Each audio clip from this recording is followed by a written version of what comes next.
Assalamu alaikum kanалдын көрүүчүлөрү. Алдыңыздарда Kia Optima үлгүсүндөгү унаа. Унаа американец. Чыгарылган жылы 2019. Көлөмү 2.4. Бензин. Пробеги 93.000 миль.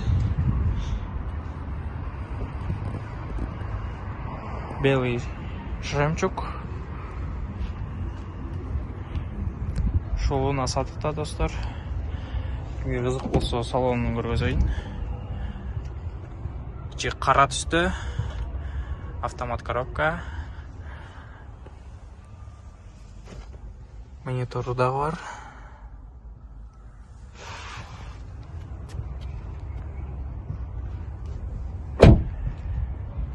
Ондар кимге унаа кызык болсо, ушул унаа 12.950 деп жатабыз. Саудалашуу жолдору бар. Унаа азыр борборубуз Бишкекте. Номерге чалып кайрыла бересиздер.